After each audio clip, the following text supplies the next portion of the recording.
Liquid as a squad should be holding their heads very high. I mean, these 3 rookies, along with the 2 veterans, performing as well as they did. Losses and wins don't really affect me. I just take every game as seriously as possible.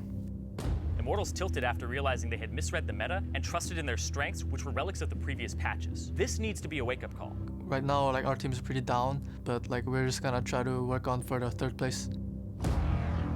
It's probably a surprise to the community that we're playing against Immortals, but to me personally, based on scrim results, no, not a surprise. Reignover dictates a lot of what they do, and if he has little to no game impact, they kind of collapse. Jungle is kind of like carry jungle meta, which is really good for Dart Up. Their playstyle really fits the meta right now. Always the end goal is Worlds, right? And if you're 3rd place and you get more points than 4th place, after we identify what we did wrong and fix it, I think we can win. They're completely overhyped and overrated.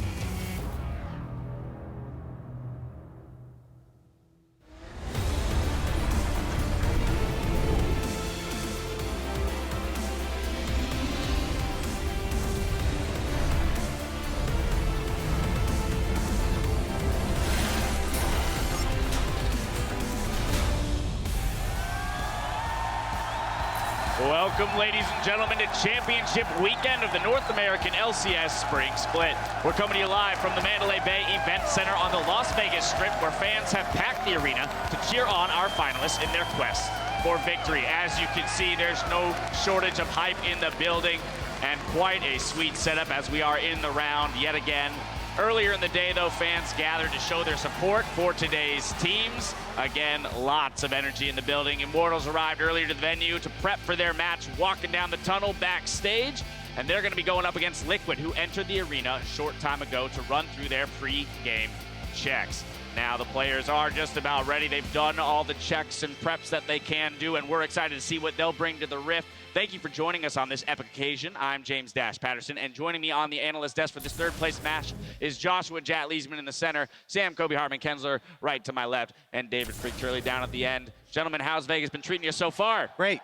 Wonderfully. Good. I'm happy to be here. And that energy in the building, man, that only serves to help us out here on the desk. Before we get into the match at hand, though, let's take a look back and see what led our teams to this moment. Team Liquid, they beat out Energy Esports in the quarterfinal round, but was knocked out in the semifinals by defending champions CounterLogic Gaming after an intense 5-game series. On the other side of the bracket, TSM defeated Cloud9 to move on to the semifinals, where they defeated first seed Immortals in a surprising 3-0 sweep. Now, despite missing a chance at the Spring Split Finals, both Liquid and Immortals have made it clear they have aspirations for the World Championship. And today, 50 championship points are on the line. Very, very important. So without further ado, let's dive right into today's match. It's a battle for 3rd place between Liquid and Immortals. Now, both teams are coming off a loss, so preparation and mental fortitude will be paramount in this series. Exactly, Dash. And I mean, one of these teams, they're going to be feeling disappointed. That's Immortals. They were 17-1 and expecting to cruise all the way to MSI. That's impossible now. Whereas Team Liquid felt very upbeat after their 5-game series loss to COG. So I think depending on how well Immortals can recover from that 3-0 defeat, that's the biggest mental game they're going to have to play, because they have to be as confident as Team Liquid coming into this one. Confidence is something that Team Liquid have never been short on, as you see in all of the intros. And you can even see the fact that they've had to run in with 3 rookies, 3 new guys who actually played quite well in their semifinal, now can continue to play well in the 3rd place match against Immortals, a team that have literally never won a playoff game now. They did great in the regular season, but now the stakes get higher, and I actually wonder what caliber of a team Immortals really is when the stakes do go up. Yeah, Freak, talk to me a little bit about some of the missteps that Immortals made to end up in this position. Particularly, I mean, we heard in the intros, Irene talk a little bit about misreading the meta. Yeah, so it's very interesting. We've had, I think there's been a lot of people discussing how Immortals played their semifinal game against TSM. And the primary culprit people seem to point to is, why the hell are they still playing carry top laners? Everyone's playing top tanks. Don't you know that top tanks is the thing? And Pobelter in his interview after the series says, look, it's one of 2 things. We were either right and we misplayed and our champions were correct, or we were totally wrong, we shouldn't have played those things. And the funny thing is, the best game Immortals even had in the semis was Lucian top. That was their best game in the postseason. And I actually think that Immortals can't make drastic changes in the next week. So if they're coming into this one, I kind of expect, maybe Huni plays Echo. That will be their one tweak. But the rest of it, Graves top lane, Maybe he pulls out the tank Caston he's been playing in solo queue. I still think Immortals is going to continue to try and innovate and play their own style of League of Legends, and I think that's the only way they can win this. Yeah, and Kobe, in that meta conversation, when you look at the flip side of things in Team Liquid, a lot of people would say, but this is prime time for So them. yeah, you look at Immortals and you're like, oh, Huni loves playing top lane carries. Reignover loves playing these tank junglers. It's the complete opposite right now, where everything fits Team Liquid. Dardoch loves playing carry junglers. He's this very aggressive guy. He has a very big ego. Those types of junglers where you get in their face and go invade are very strong right now.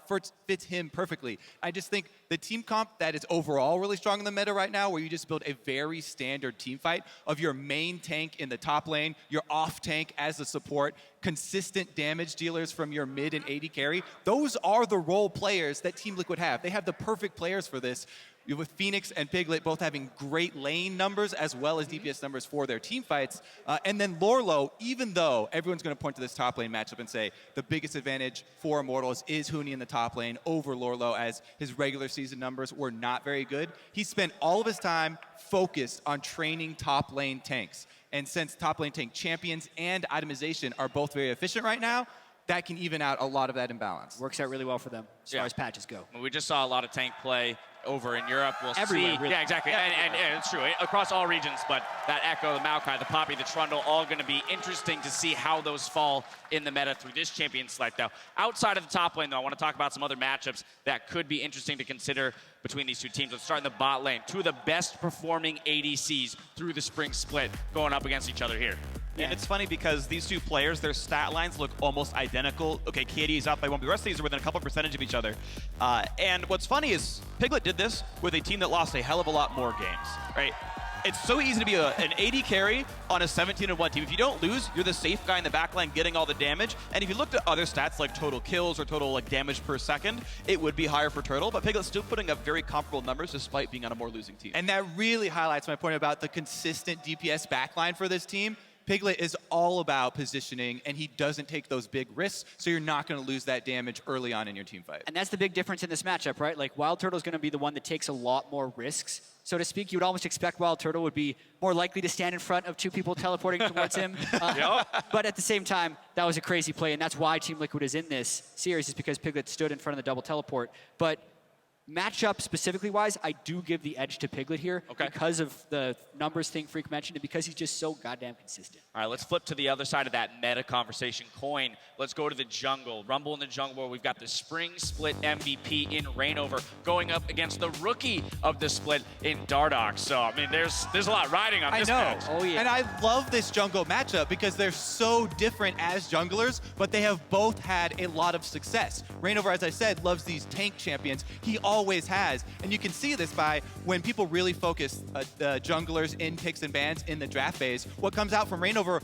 are the Sejuani and the Olaf picks. Like, that's because he loves playing these tank junglers, whereas Dardoch, the complete opposite. No, he's that NA Lee Sin.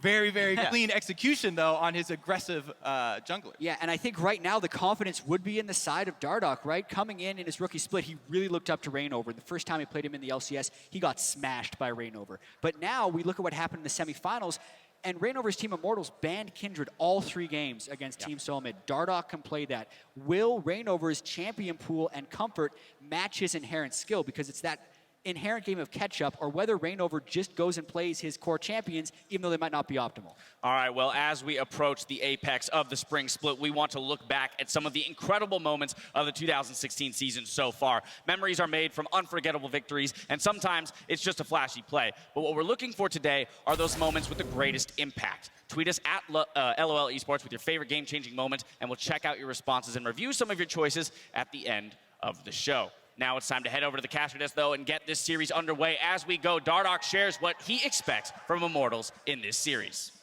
From what it seems, Reignover dictates a lot of what they do, and if he has little to no game impact, they kind of collapse because they have generally weak laners in mid and bottom. Like, they normally just put Pobelter on, like, he's like an enabler for Huni, and their bot lane just loses. Like, their bot lane has like a really one-dimensional play style to where they'll put like Turtle on a self-sufficient AD, and Adrian will be on like a supported, like a really supportive, like whether it's Soraka or Janna, like, you know, the meme or whatever. Like, he only has 2 champions, but yeah, that's generally their draft, and they haven't done much outside of that draft, so that's what we can expect, I guess. Strong words out of Dardoch, and hopefully he can back those